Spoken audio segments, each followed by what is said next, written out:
all part of technology to jot down a few things that hopefully you will learn this afternoon. Welcome everybody. Just a slight bit about myself.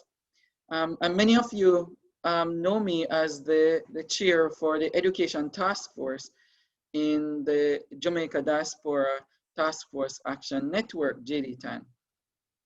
Dr. Dwayne Dice, I am Jamaican by birth and upbringing, and also in terms of upbringing, I am hailed from the little parish, the parish of St. Anne, but a little town in St. Anne known as Moray Mountain, St. Anne, and I've gone to school there, Moray Mount Primary and Infant School, as well as I have gone to Abopna Gallimore High School, and many probably heard about Abopna Gallimore High School. I've gone there, and then down to Brownstown Community College. So I'm a past student of Brownstown Community College as well, and the Catholic College of Mandeville, in Mandeville. So I want to say big up to all my early childhood educators from Catholic College of Mandeville, as well as Church Teachers College, Bethlehem Moravian College, and all the other ones, Chartered Teachers College and so on. The Michael College as well. And then I migrated to the US. I work right now, I'm working in Washington, DC, in a charter school, and I'm also operating my mentoring program in that school. It's called the Whole Child Mentoring Program that I operate in that school. I have, in terms of my educational background, I have two masters, one in teaching and learning, and the other one in educational leadership. And my doctorate is in leadership and management. And as far as Catholic College of Mandeville, I got my bachelor's from Catholic College of Mandeville. Hang on one second, because somebody is writing on the screen here. Okay, so we'll took care of that. Okay. As well as, so Catholic College of Mandeville. So that's where I ventured into teaching. I personally didn't really want to get into teaching, but because of my love for students, while studying psychology, I ended up being a teacher back in 2005.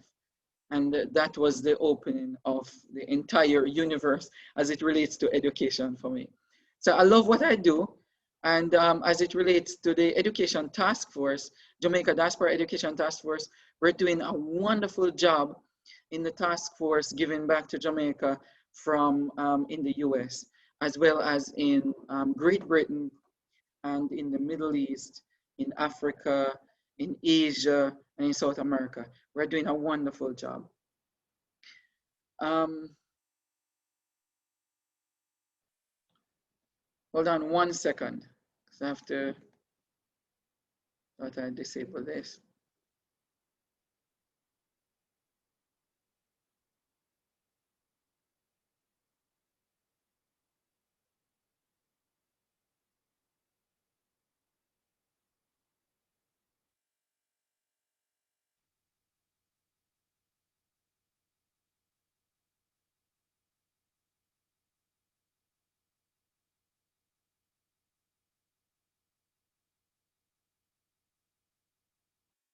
Okay, now for this afternoon, we're going to get into planning for change, but it's early childhood. So let's get started with our presentation.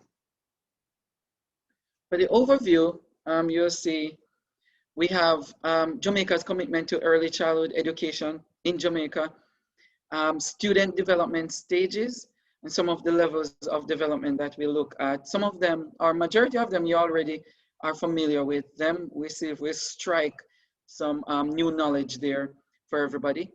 Best practices for educators and students in early childhood.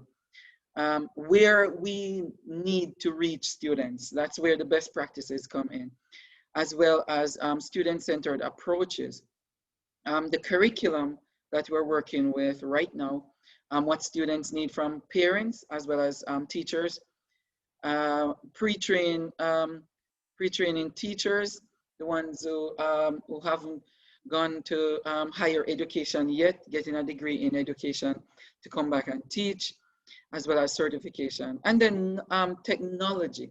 Where do we see ourselves now in the 21st century leading the education change? Because we are a part of the education system, and education is the bedrock of any human being. So we need to drive that change from education. And being as you're in, majority of us on here, you guys, you're in early childhood. So we have to lift the mantle and pull it forward with early childhood, starting from the ground up as it is with students. So let's dive into the material here and see where we go with the agenda. Jamaica's commitment to early childhood education. Jamaica's commitment to early childhood education started long ago in the 1960s, 1970s. It is universally acknowledged that the first 5 years of students' life offered the greatest potential for building the foundations of conceptual learning and of developing valuable life lessons, habits, and attitudes. Early childhood education, therefore, provides early stimulation in building interest in positive disposition towards learning. The Ministry of Education Early Childhood Program dates back to the 1970s, when the government of Jamaica adopted and added new dimensions to the successful Bernard Van Leer Foundation project, which started in 1965 and was completed in 1975. And that guy came from the Netherlands. He's a Dutch. He came to Jamaica and he started the whole movement of early childhood education long before the government or anybody else started moving in that direction to standardize it. The government of Jamaica is fully committed, and this is from policy, fully committed not only to the development and horizontal expansion of basic schools and other institutions for the pre-primary school child of the nation, but it also believes implicitly in the provision of quality education and care. It believes that irrespective of accident at birth, so no matter how you're born, physically, socially, and emotionally, each child has the right to a fair start in life. In Jamaica, early childhood education is delivered through community-operated basic schools, government infant schools, and infant departments within the primary structure, and also all-age schools, and the kindergarten departments in private schools and the preparatory schools, okay? Readiness, this is where we come in, and we're gonna get into the meat of the matter with this one. Readiness, though, of children entering the primary school continues to be of main concern in Jamaica. They're not fully prepared. Students are not fully prepared from early childhood institutions, and therefore they struggle when they get into the primary level. And that's where we come in as early childhood teachers. Now, let's look at the development as a result of that, the development stages of the child. Okay, let's look at that development stages of the child. Key responsive levels of development. You have the question, how can experiences that a child have influence his learning? Now, these are the 4 different main areas that experience influence the child's learning: physically, intellectually, emotionally, and socially. For physically, babies, when they're little, allowed to play on the floor, encouraged to reach for toys, and are rolled over by their caretakers, and will have an advantage once they're doing this physically. They explore on the floor. Intellectually, babies at a tender age that are exposed to language and the developmental games will benefit from learning eventually. Okay, emotionally, the small child that have positive interaction, very positive with other adults as well as their siblings, will develop a strong sense of self, a strong self of the environment, especially caring for the environment, and a strong self of community. So that's what the emotional child, when they're balanced, they will develop that one. Socially, the small child that form good relationships early will be able to form good relationships later on in life. And this is coming from research. So those 4 areas we're going to touch on again in a little while. All right, now let's dig into some activities here based on these 4 areas: physically, intellectually, emotionally, and socially. What I want you guys to do now is to drop in the chat this. This is about your preschool school days. If you can remember anything about you being between the age of 4 and 6 years, what are some of the things do you remember? What are some of the things you remember between 4 and 6, when you were 4 and 6? And who are the people who influenced you back then? Drop it in the chat now, and I'll take about 30 seconds.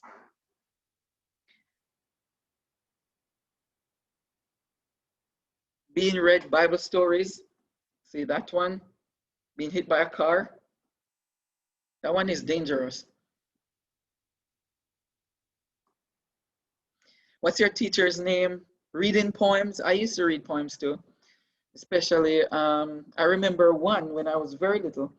It's called I Wonder Why by Jeannie Kirby. I wonder why the grass is green and why the wind is never seen. Picture books, picture reading is very good. Singing. Yes, yes. Learning to spell my name. My teacher, Miss Lawrence, I remember mine is Miss Heaton. Never forget that lady. Playing with my siblings, learning to read. My sister used to read to me. Robinson Crusoe and Alibaba and the 40 Thieves. Yeah, repeated rhymes. My grandparents read, telling me stories, influenced my teacher, Miss Bev. Yeah, singing, revising Bible passages or scripture verses, text. Yeah, so some of those things are what students are going to remember when they leave your class. It doesn't matter which level they're on, whether early childhood or wherever. As long as you touch their lives in those ways, then they will remember you as the person who touched their lives. Okay, nursery rhymes. Those are some of the things. All right, so we're going to dig into some of those later on when we get into the stages of development as it relates to play.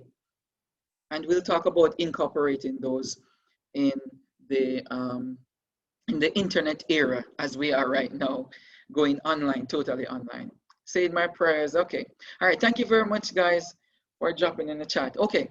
So now let's look at the brain. And this is very, very important for us as teachers to take into consideration, the brain and development. The input a child has in early life plays a vital role in brain development. And these are the things, the synapses in our brains, they're known as neurons in the brains. Every time you have a new experience, there's a new neuron that is formed in the brain. This impacts in both positive and negative ways. So it depends on what a child goes through, then they will build neurons. It doesn't matter what they go through, whether positive or negative, it's going to build neurons. It really doesn't matter. So we really need to be careful we give to that child in terms of intellectual growth. What are we allowing that child to experience emotionally, physically, and intellectually? It's very, very important. So how do we deal with this? And what are the stages of the brain as it develops over time, from baby stage all the way up to even 21, age 21? Let's look at some of those stages as the brain develops and wire and rewire each time, because the brain is very flexible in mending itself and building new experience.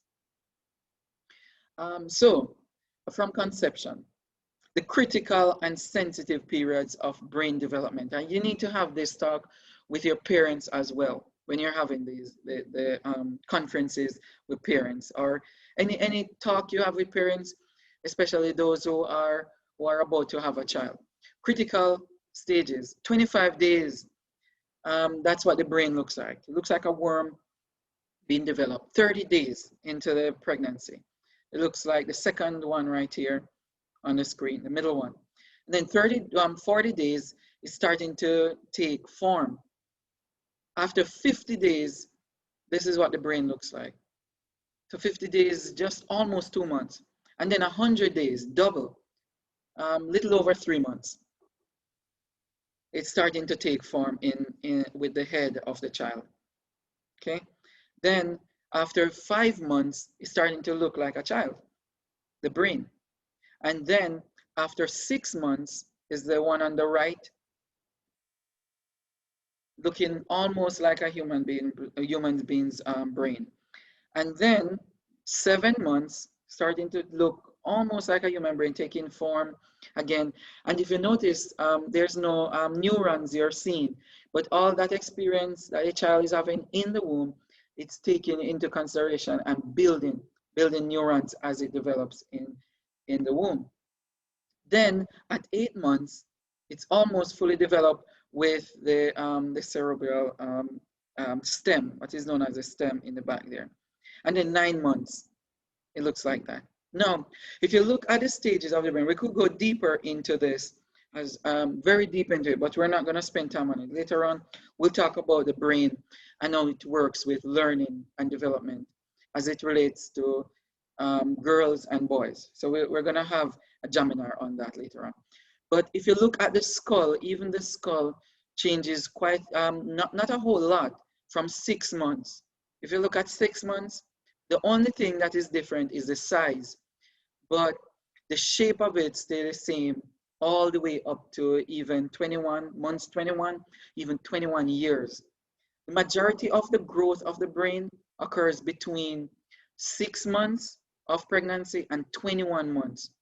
So the rest of your life, it just gets bigger, your head. But the brain itself, the form does not change rapidly. It doesn't change anyhow. And this is the development of it that we need to take into consideration when we're talking to students, as little as they are. What you want to leave with them permanently in their brains. All right. Now, as a result of that, how the senses and feedback that we give to students from movement develop early learning. How those feedback, like they're moving, they're taking up stuff, they're smelling stuff, they're touching stuff. What type of feedback are we giving to them? If we are telling them to go sit down, telling them to move from where you're supposed to be, or not allowing them to play, even in the dirt, you know, where they will learn, because they're little scientists when they're doing that sort of thing. And we need to take those in consideration as it relates to a young child, that he or she is developing sense of the environment when they're touching things. So how are we going to give them feedback? Is it going to be in a positive way, or we're going to try to shut them down and their experience? All right, let's take a look at the senses. Sight.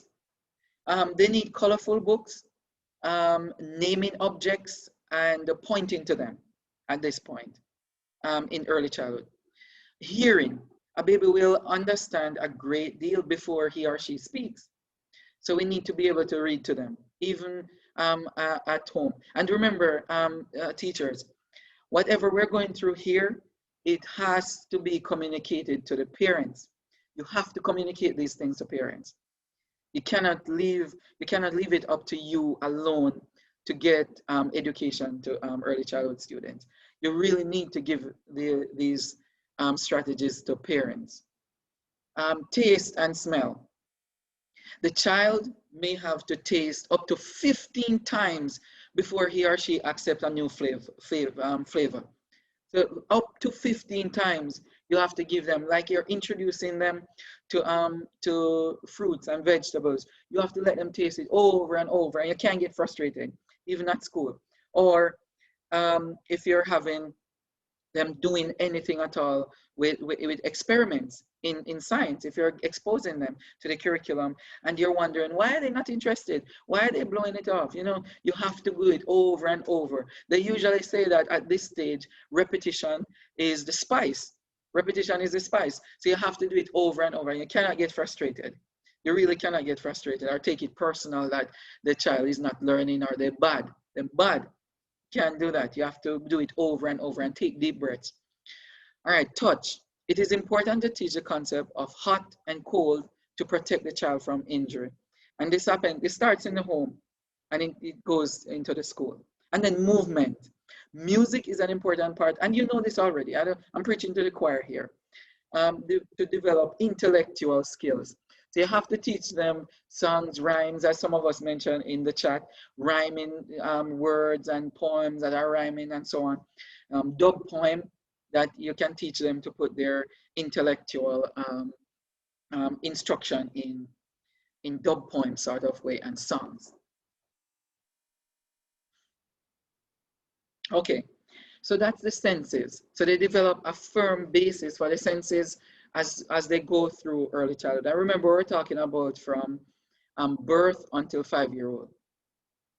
All right, let's go to the next area here. Now, because of the senses and the movements and the smell and so on that you're getting students to get engaged in these areas, you're looking at exposing students, not just sitting and talking to them or just singing to them, but have them sing to you, have them doing the things. It's a lot of them doing it. And later on when we get into the curriculum, you see that it's a student-based curriculum. It's a child-centered curriculum that you're giving to these students. So what is the teacher doing? That you might ask your question. What are the teachers doing? And what are the parents doing in this regard?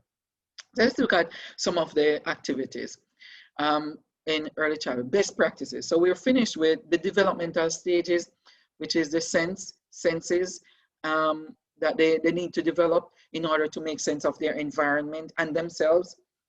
We're going over into best practices. So best practices for educators. I notice that I don't put anything on there that relates to, okay, you need to have the best engaging lesson, because this is a student-centered approach. It's very student, very simple, like what you would do at home with your own kids that you have. Look at the first one, engage students in play. You see, in countries like Sweden and Finland, students are always playing. Early childhood students are always playing, but it's strategic playing. It's not just letting them loose most of the time and let them play. If you're playing, you throw a ball, the student will run and get it. Then you ask them, hold on, stay where you are. Now let's measure how far the ball goes, right? So it's playing, but they're measuring using their ruler and they count all the way up to 100 and see how far the ball went. They might jump or hop around. Hop how far? How far are you hopping? They might want to, even their skipping rope, they put down and they measure the skipping rope before they do anything. Even food, before you give them the food, ask them to look at the ingredients in the food. What are some of the things that you have in your food? You know, can you measure the circular or circumference of the cucumber? You know, the slices of cucumber. Measure it and look at circles. Look at different shapes with the food before, even while they're eating. And this is how these world-class education systems operate. They don't think on stringent measures to educate students. They think of everyday play, everyday methods that you would look at and thinking that, oh boy, they're over that school and they're not learning anything. They're running around and the teacher is right there among them, but they're actually learning. They're actually doing so well with learning. It's how we do it. It's not what we do. It's how we do it. So different forms of play. Block play, where they play with building blocks. Sand and water play. So if you don't want to use the dirt for students to play in, you take the sand because the sand is easier to manage or to wash out of your clothes. Use the sand. Fantasy play. And fantasy play is basically when you let them dress up like a character somewhere and get them to act out something. So you don't need a whole lot of props to do this. You might get them to wrap their head with something or get them to turn their clothes inside out and play and pretend as if they're this crazy guy walking on the street and you ask for water or something. Let them act out what they see when they go to the market with their parents, you know? And the funny thing about all of this, you can do it online. If you're meeting them online in Google Classroom or on Zoom, you can ask them, can you do this? Can you turn your shirt backwards? Can you act out something that you have seen? Where did your family go this weekend? Can you play? Where is your building block or something? You don't even need to buy these things in a store, okay? You need to use what they have at home. Anything they have at home, the cans that they have, make sure that their parents press in the top of it so it doesn't cut them. Tape up the top of it and get them to play with it. You can talk to somebody who is making furniture.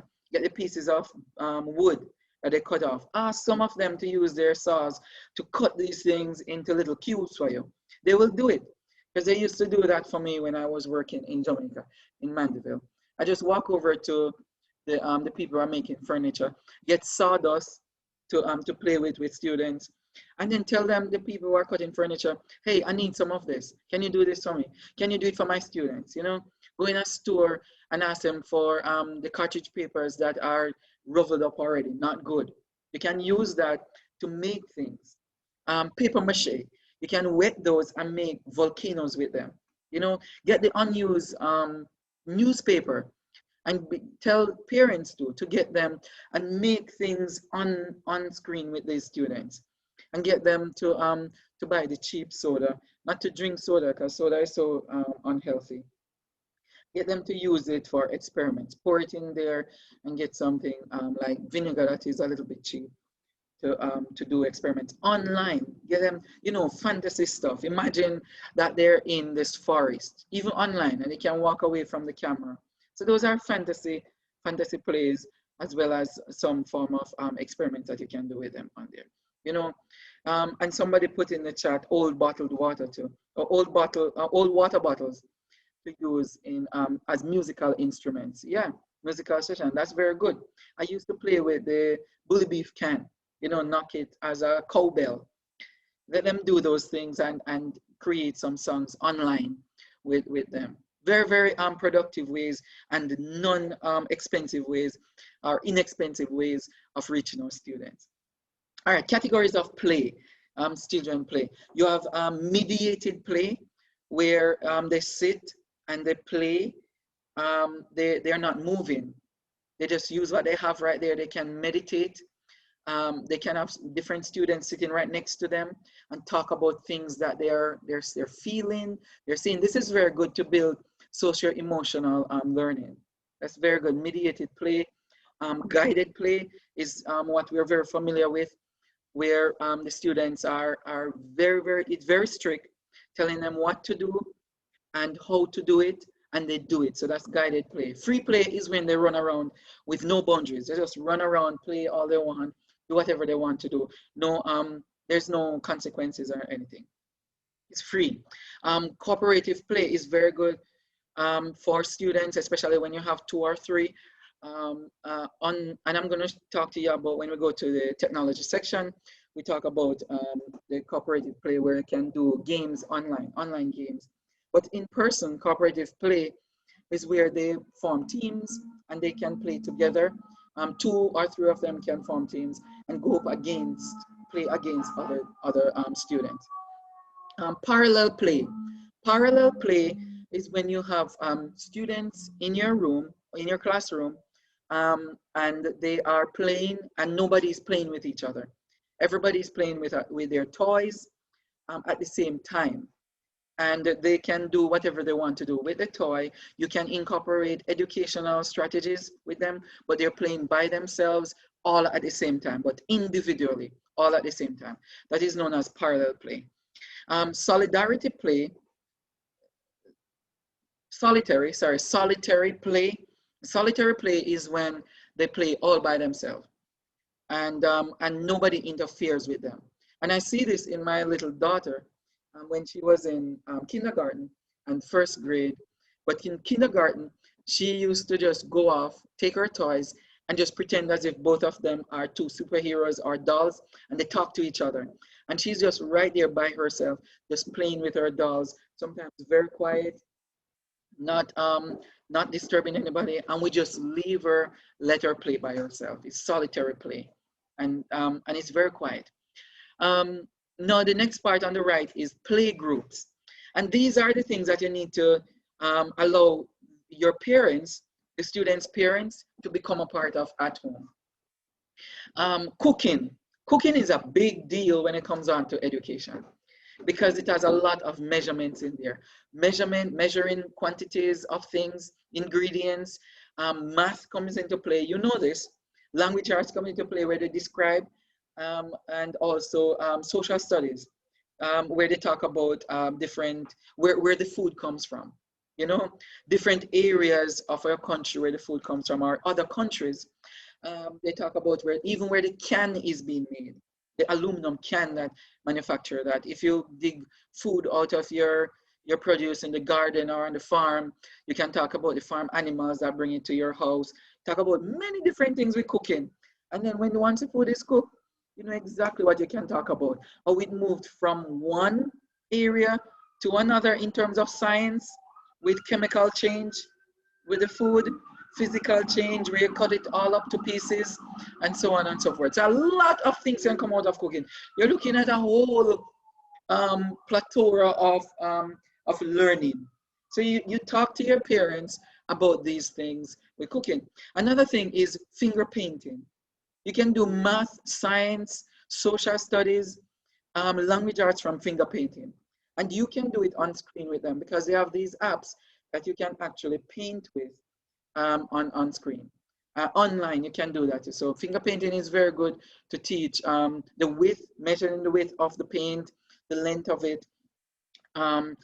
Also, for math and science. Very good. We can go into details with this. Paper dolls and puppets. Very good for building community. Apart from learning, can build community. Dress up, just like fantasy play, dress up in the groups.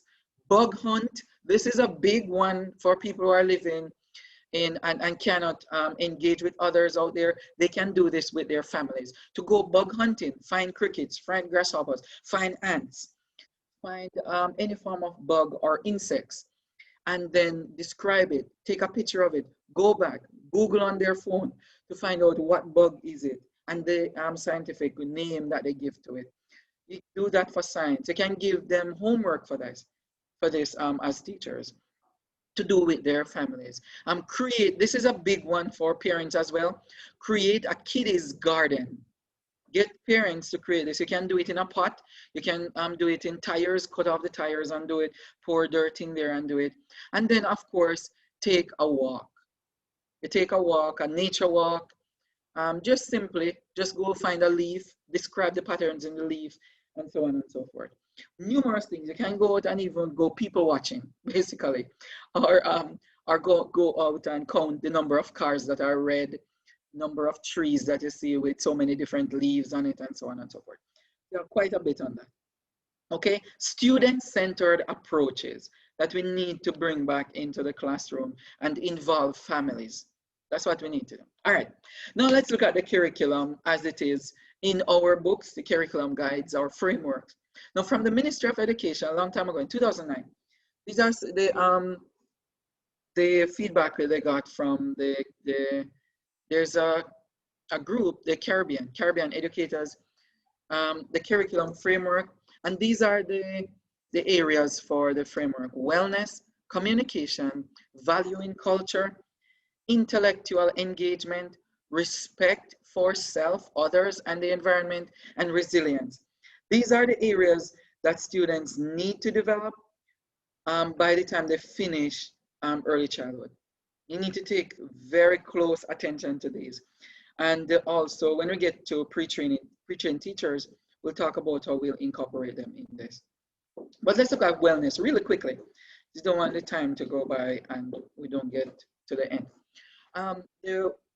For wellness, a child, and this is early childhood education, and we're looking at 19 Caribbean countries that met in 2001 to identify desirable learning outcomes for young Caribbean students by the end of early childhood period. The group identified 6 desirable learning outcomes or qualities for young Caribbean children. And these are the areas. So I'm going to go through each of them. For wellness, a child who is healthy, strong, and well adjusted, the child will be physically well developed with good motor coordination, as well as feeling generally good about him or herself. For communication, the child is an effective communicator at that level, early childhood level, meaning that they can express themselves, their feelings that they're going through to some degree. The child will understand and use language appropriately for the early childhood development. For valuing culture, the child will value his or her own culture as well as that of others. They understand basically that they need to appreciate other people, and they understand and appreciate in terms of respect for many aspects of their own culture as well as for others. For intellectual development or engagement, a child who is a critical thinker by the end of early childhood, and also an independent learner to some degree of early childhood development. The child will be able to gather and process information, will be able to solve problems on that level, as well as seek to understand what happens in the wider environment. And they need to have respect for other people. So respect for others, be resilient, all of that. That the child need to have coping skills, and the child need to show persistent with challenging tasks, take risks, and accept and use acceptable social skills to cope with difficulties. So when you look at a child and the child gets frustrated and look at the emotion, what sort of outbursts they have, and it means that the child needs to learn social graces, as well as in general, the social development of the child need to be enhanced, because that's what early childhood education takes into consideration. So these are the different parts of the framework, the 6 different parts. Now, let's go over to the thematic integration of the framework. And these are the areas for consideration when you look at the thematic approach. Take a look at these. That advancing the thematic integrative approach from the curriculum standpoint deals with the advancing of student skills in all the domains. And these are the domains: the personal domain, social, emotional, and spiritual, which is the affective domain, aesthetic or expressive skills, which is creative domain. And this one is lacking in our school. The creative domain is very much lacking in our school. The other one is intellectual and language, which is the cognitive. And we spend a lot of time on this in our schools, which we need not to if we're going to ignore the other ones. Then you have fine and gross motor skills, which is the psychomotor domain. I want to talk very briefly, because you know the other ones. You have been through the other ones: the social, emotional, and spiritual, and the intellectual and language cognitive domain. You know those already, the intellectual ones. we dwell on. We prepare them for exams a whole lot. We kill them. We basically kill them with math and reading. All right. And then what if a child becomes expressive with the creative domain? We as teachers, including myself, we tend to look the other side and try to force into them the math and the science and the language arts and the reading a whole lot, because those are the areas that we're getting tested on. So the idea is, how do we balance the intellectual and language with the aesthetic or expressive skills? In other words, we need to find a balance to give to students as well as their parents to enhance students' creativity. They might be good in writing poetry. They might be good in singing. They might be good in drama. They might be good in other expressive ways. How are we enhancing that in as a very basic from the early childhood level? Are we incorporating those even in our intellectual and language planning?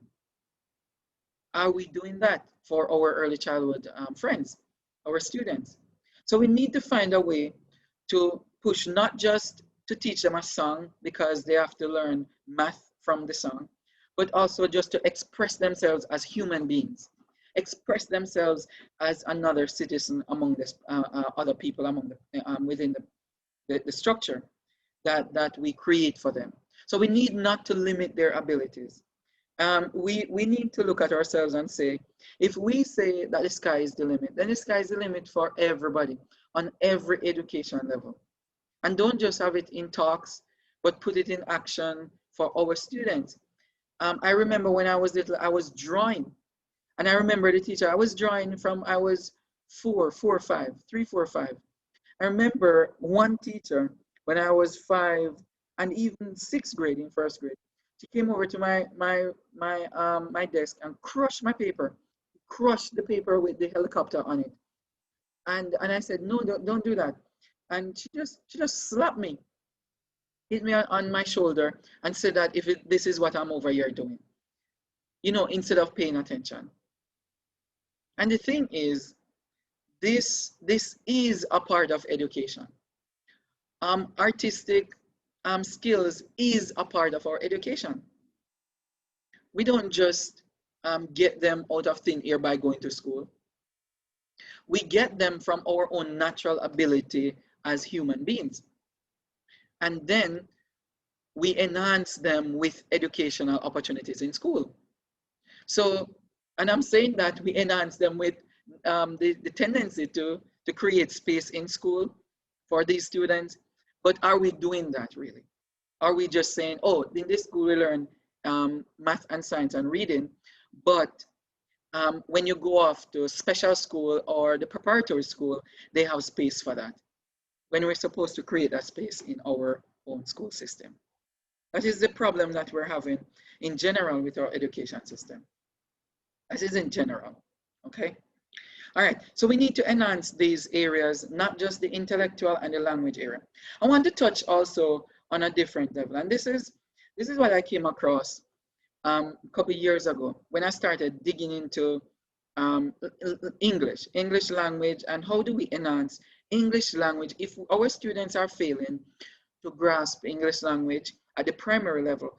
Why not start developing the language even more so in the early childhood level? And by this I mean the bold point that I put at the bottom, Jamaican English as a second language. And what do I mean by this? Students who have French or Spanish in their home speaking to them from their parents, they go to school and they're catered for as a second language learner, which is the ELL. It's English as a second language learner. Why can't we in Jamaica do the same thing? And I'm saying we in Jamaica because I share your experience too. I'm from a deep rural area where I went to school with trying to understand English in the school. When I go back home, my grandparents talk Patois to me. Patois is a language, Jamaican Patois, Jamaican Creole. It's a language. So why not, as teachers, starting to cater for students in the early as early childhood, English as a second language, and treat them just like that. Treat them like students who are coming in and English is their second language. And that will help us to develop the declensions in English, the subject-verb agreement, the way we pronounce words, whereas in Patois, we leave out the TH, and in English, you have to include the TH. In Patois, you don't pronounce the H. In English, you pronounce the H. So you teach them like that from a tender age that this is standard Jamaican English. So when they go out on the international scale, they can speak English properly. Notice that I'm saying that they don't speak properly because you can speak Patois properly and you can speak English properly. But when they go on the international stage, they speak standard English properly. They pronounce the letters properly. So start from a tender age to teach them English as a second language and teach them in their phonetic skills, teach them the skills, teach them to decode these things. And so when they reach a certain age, they will understand that, okay, I speak this way when I'm speaking Patois, and I speak this other way when I'm speaking standard English. And then that will help them to write in standard English. Notice again that I'm not saying that they will write properly because Patois is another language that we speak. But when they're writing English, then they write in standard English. And that's where the divide is. When they're expressing themselves, that they speak properly in English and they speak properly in Patois when they get a chance to speak properly in Patois. Okay, so we need to fix that with our Jamaican students so that they can communicate properly in English, in standard English, as it relates to the education system and developing a nation of world-class students, because we're world-class as it relates to our testing scores, and so we need to be world-class when we're speaking standard English. You know, don't mix it with the Patois too much. Okay, unless you're giving a joke. All right. So that's my take on Jamaican English for writing as well as speaking when you get a chance to speak in standard English. Remember, every one of them has their place. English as well as standard, standard Patois and standard English. Okay, now let's go over to the the National Association for Education of Young Children, and this is for pre-trained teachers. Now you might ask, what does that have to do with them? Because in early childhood, after we have done our going around in the education task force, the Diaspora Education Task Force, we realized that quite a few pre-trained teachers are associated with early childhood. And I've done my own research while preparing for this presentation, as well as in the past, trying to find out what is going on. You know, why are so many students leaving the early childhood sector, as it were, to go into primary education levels and not being able to perform on level, at least on level, average, you know? Look at this, the National Association for the Education of Young Children, NAEYC, through their standards for teacher preparation programs, and this is in 2009. The association focuses on 9 core values for professional preparation, which implicitly specifies the core values for teachers in their practice. Now, you as teachers, and if you're pre-trained teachers, you need to have these core values down, and also this training to get prepared, whether you are certified or whether you have a degree or not, to make sure that you are holding up your side of the bargain to educate the young child to meet the demands of primary level education. You need to do that.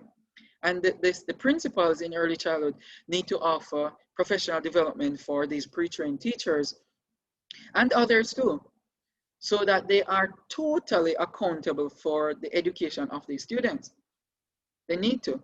According to the NAEYC in 2010, early childhood specialists must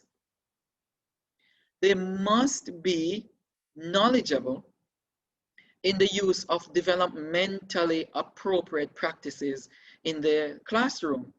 Developmental practices, meaning that the ones basically what we have gone through already, where are students in terms of their physical development, emotional development, psychological development? Where are they?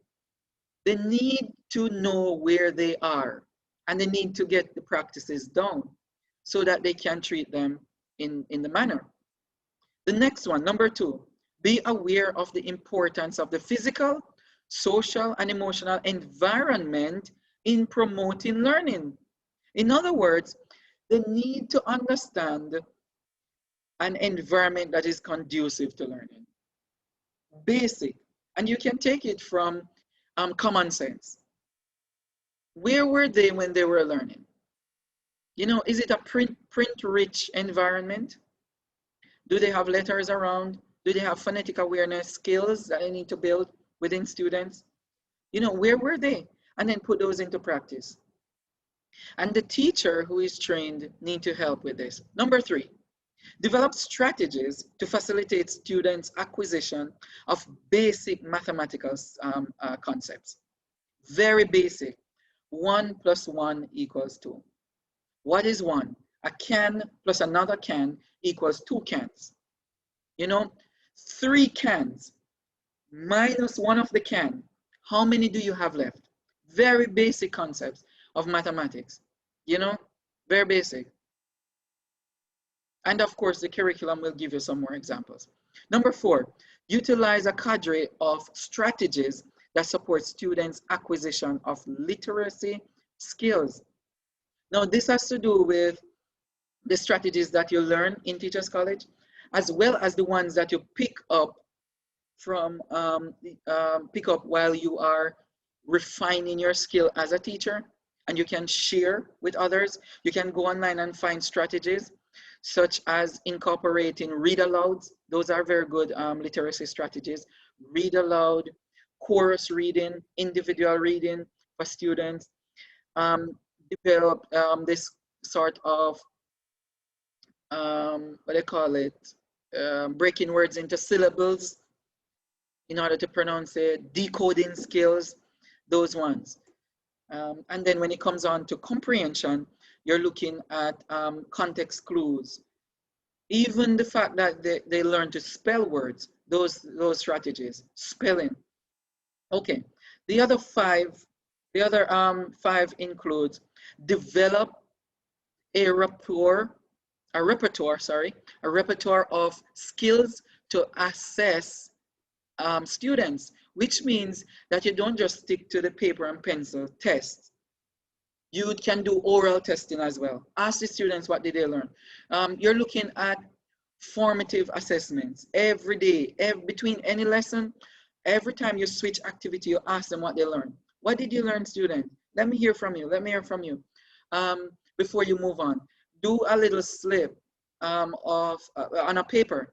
Write a question on there. Respond to this, and just ask them. Ask them to reflect on their learning. It's not just paper and pencil that you can test them with. So develop different strategies to assess them. Various strategies, and many of them are formative approach that you're going to use. Number 6, build a bank of strategies that can be used to support children with alternate learning styles. And you're looking at different varying learning styles. Some might be auditory learning, some might be visual learners, some might be aesthetic learners that they do while learning. So you need to develop these strategies. Try to think outside the box to come up with strategies for different students.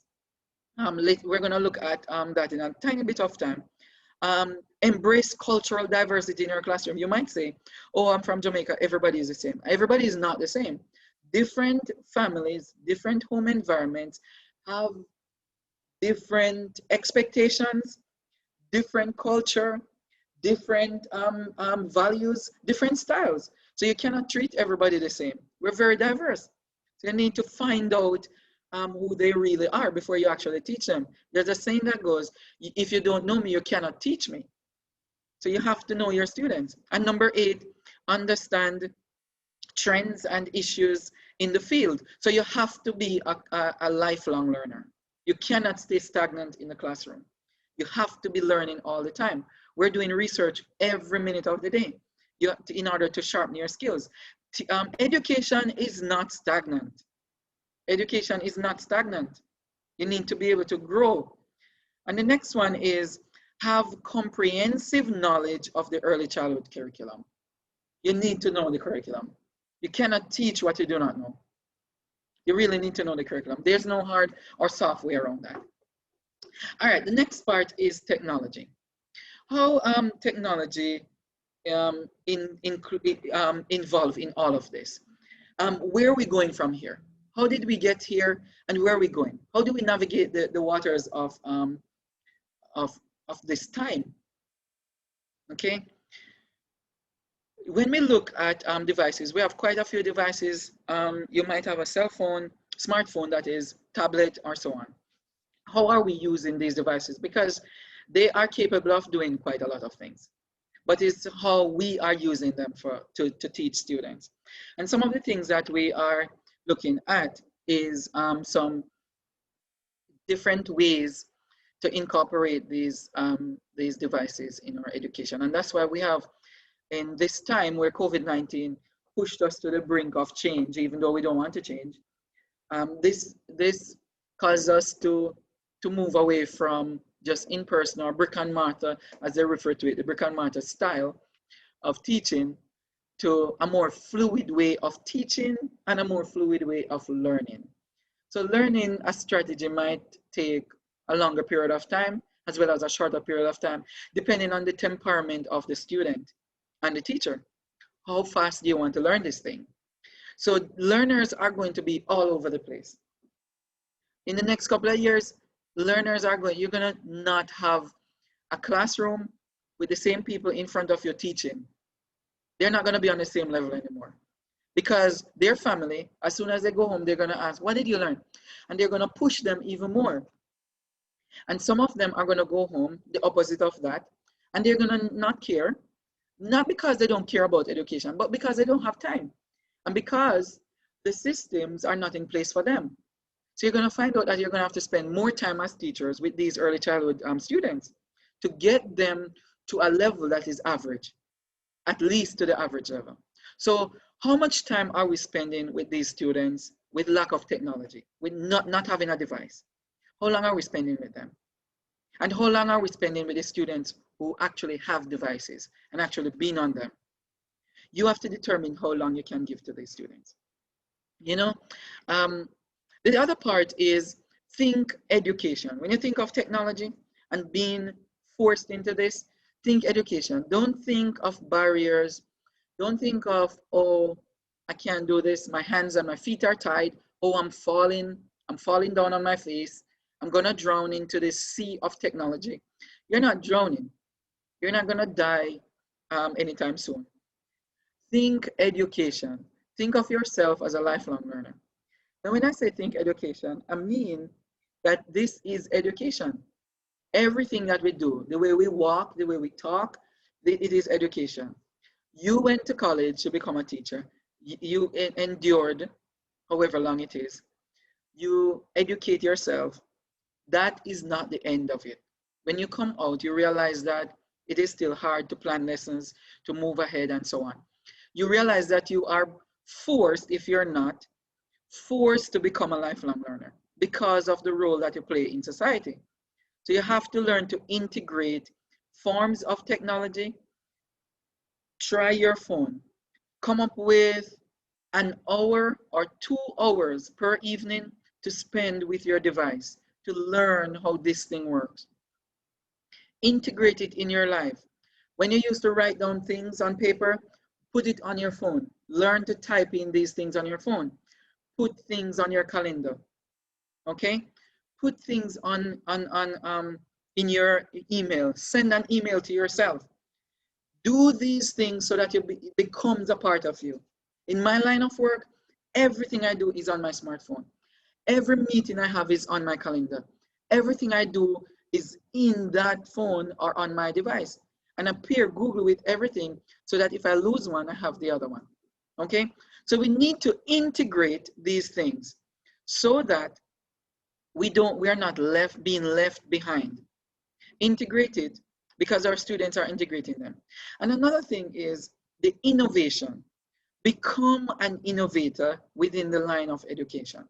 Do your research. The mere fact that you can take up an article and read it on your phone, find an article, type in, how can I integrate what sort of knowledge into, what sort of strategy, into teaching students how to read. You can Google that. Google it and find articles on it, and then read from your phone.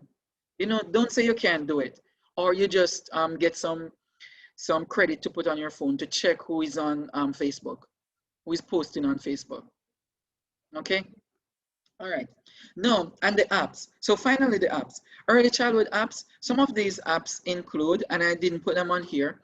You have Kahoot, K-A-H-O-O-T, Kahoot. You can play online with them. You have starfall.com app that you can download. Majority of Starfall is free. You can get that on there. You have other learning apps like ABC Mouse. Some parts of it is free. You can get to download and use with your students on there. You have online gaming, platforms such as Cool Math, COOLMATH, Cool Math, that you can actually use for math and games, among many others. You can just type in Google reading games to play with my students, and you can find a bunch of them. The sky's the limit, guys. And that's why I put a word on it. Okay, now I want to say thank you very much for listening. And we have a few minutes that we can take some questions. Thank you so much for listening. I'm gonna go back to my first slide and hold it right there for some questions. Thank you very much. Are there any questions at this time? And I'll ask Miss Gooden. Miss Gooden to unmute. All right. Yes, thank you so much. Are there any questions? Anybody? Yes, I do have a question. Good afternoon. So everyone can unmute themselves now, Dwayne. Oh, you're on mute, Dwayne. Hearing me? Oh, good afternoon. Yes. Yes, good afternoon. Yes. My question is, because I realize everything that you have said have been very refreshing and also very practical for the students to move forward. My concern moving forward online for the early childhood level students, what would be the best learning app? Because I know most persons are using that for the small kids. Wait. Unmute Miss Gwendolyn Byfield, please mute. Yeah, you hear me, doctor? All right, go ahead again. Yes, I'm more in white. Yes, Yes, go ahead. my question is, what would have been the most suitable learning app for children at the early child level, moving forward with the online learning? Oh, yes, the most suitable strategy, you said? The most suitable learning app. I know most learning persons are using Zoom and WhatsApp, but for these learning apps, yes. Zoom is not, I wouldn't think that would be so much effective for the students in terms of sharing information and such. I don't know if you would be able to assist based on how we are in a time where changes really. Yes. Okay, so there's no most suitable one. It depends on the data that you have. And also it depends on the learner that you have. So you might find that you're in the beginning stage of early childhood, so you might not be able to get them online without their parents being there and encouraging them to be on there and listen to the teacher, as compared to you have an older student like at age 5 or age 4, they might Yes, I more have into age 5 students. right in tune to, yeah, so that might be more in tune to being on there and wanting to engage with the screen. So what you can do is create games. You can use Kahoot. Kahoot is an app that you can use for games, but the thing is you have to use Zoom with that. And the back to my original point that this is based on how much data you have, because Kahoot takes a lot of data, it's video, and Zoom of course take a lot of data. So it depends on Yeah, the because that's the data. challenge. Because while we as educators can use innovative platforms for the kids that are in urban um, areas, Areas, right? I don't know if you know Saint Mary. Yeah, yeah, Most of these children they don't have internet access and stuff like that. But yes, so we have to be as best as effective and engaging as possible.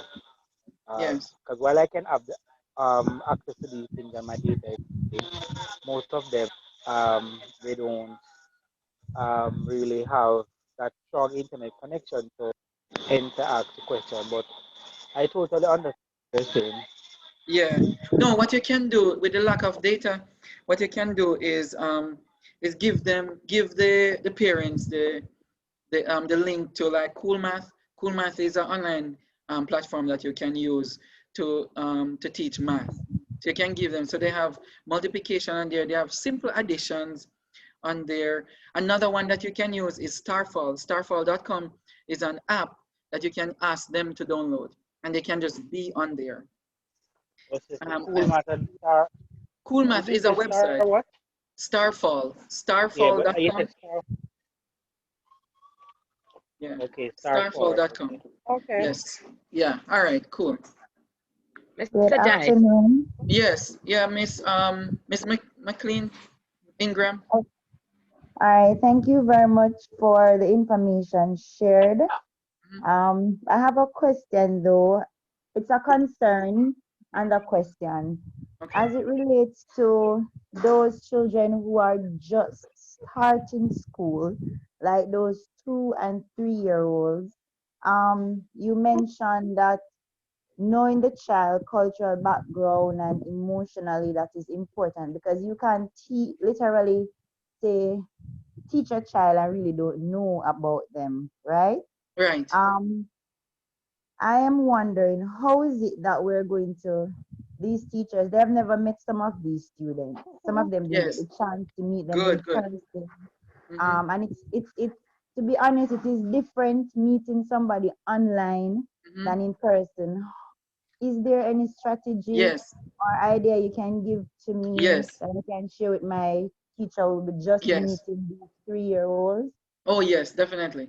Um, there are online surveys that you can send to them at the link, and they can fill it out. Very simple early childhood surveys. It's get to know me. Get to know me surveys that you can send to them and fill it out. You can even make your own survey and send it to them to fill out and then go through it. Call the student on Zoom and go through it with them. What did you say for maybe question number 1? What are the things you like fruits? How do your parents talk to you? What church do you go to? What subjects do you like to do? Do you like painting and all that? You have to spend some time online with them in front of the camera and go through the list, the list of um, the list of questions and talk to them. But make sure that their parents are there in the background when you're talking to them so that they can give information too about them. So yes, there are surveys that you can use. They call get to know me surveys for kindergarten or pre early childhood students that you can use. So it's All right, not thank just you can know them online and get to know them if you just spend some time and talk to them. But it doesn't How require happen from me? quickly. You have to spend more time with them than in person. Boy, Okay, thank you very much. You're welcome. Can I Yeah, go come ahead, in? please. Good afternoon, sir. Yes. There's one. Okay. Who's Yeah, go gonna? ahead. All right. Okay, I'll go. Thank you. Yeah. I am in the UK, as you can see, Oh, Slade. cool. Over the in the summer, I spent some time doing a 5-day summit with Play Summit. It's America, but they did all over the world, and there were a lot had to do with kindergarten. So there were a lot of things I learned. Some of the stuff, for example, on lockdown now, you could give like those who are just starting schools, like give the parent the homework. So maybe it could be like if they're doing some drawings or painting, and then the parent could assist them. And when they come online now, they would have completed it and they Yes. could talk about it. So in terms of answering the teacher before who said that not knowing the parent, not knowing the student, so you could probably send out something about yourself. My name is Miss So and so. You talk a little about yourself, give your background, and then when you're meeting the kids for the first time, so the parent would have actually help them to write something, just like a paragraph about themselves, and then that's the first time, so they're introducing. So therefore, you know exactly the next lesson you're going to have with them, what kind of students are, what they're for, so you know how to plan and to do with them.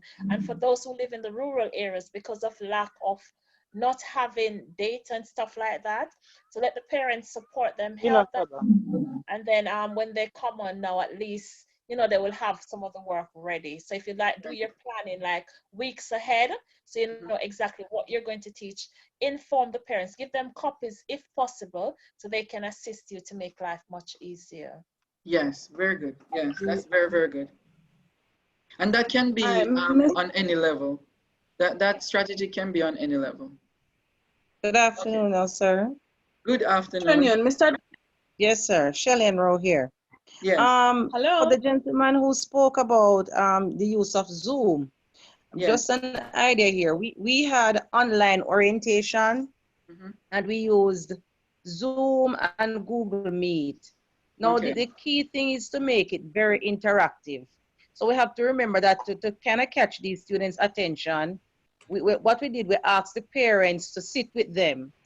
So we kind of had a talk, you know, an interactive session where the kids had, we had moments where the kids had to play along with us online. Then we went back to speak with the parents about their likes, dislikes. We introduced ourselves. We asked their names, things that they have been doing in quarantine. And we also shed some light on how they are keeping safe during quarantine. So it's about being very interactive with these kids, even if we're using Zoom or Google Meet.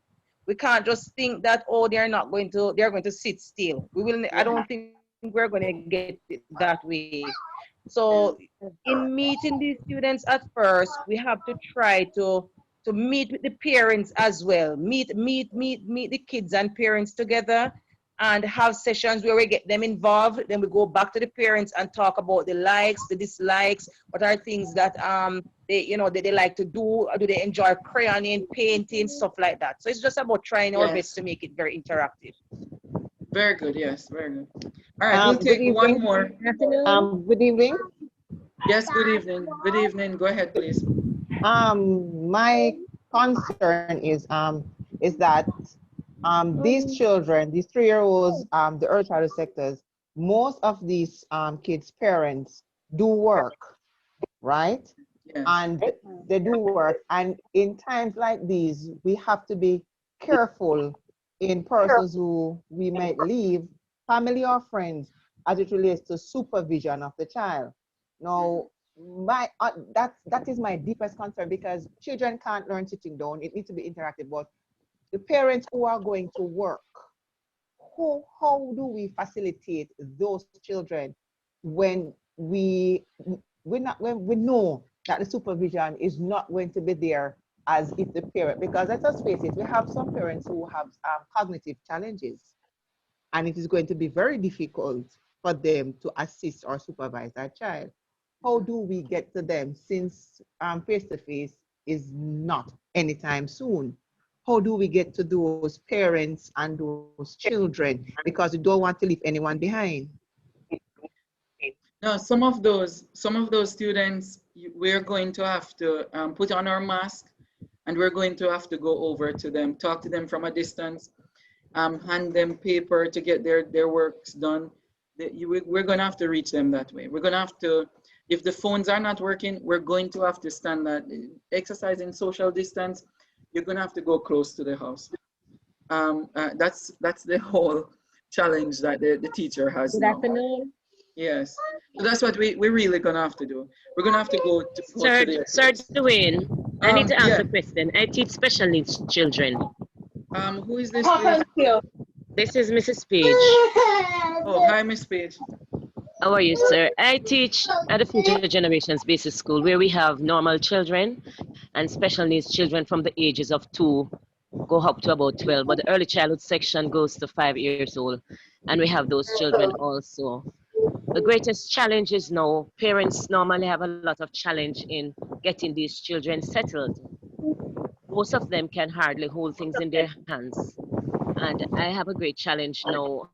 How am I going to cope with my Google Meet or the Zoom meeting with these children? Could you give me some heads up there, because it's a great challenge now. You mean the Google Meet and so on? And Zoom. Yeah, we have some. Children. Yeah, we have some trainings coming up on it this week, actually. Today's Sunday. So we have some training coming up. You'll get a notification on Google later on. But Hello. Thanks. hold on, guys, we're going to have to end here because there's another session that is going to start at this time, 5:30 my time, which is 4:30 your time. We're gonna start something. So I appreciate every one of you. If you want to drop your question in the chat, and then we can address them even at the next JAMINAR, which is coming up on Tuesday, and drop them in there. We can get some word out to you. I'm sorry, Dr. Dice. Yes. I'm so sorry. It's okay. Yeah, we're coming off. It's okay. It's all right. Dr. Grethel, it's good to see you. All right, then. Good to see you too. All right, so I'm gonna stop sharing this. All right. Sir, good afternoon. Is it possible for us to get a recording, seeing Yeah, that some of us were late? Oh yes, certainly. Okay, awesome. Thank you so much. You're welcome. Have a great evening, everybody. And I'm gonna hand over Bye, sir. to Dr. Greta Bradford. Awesome. Thank you. Wonderful. Thank you. Thank you.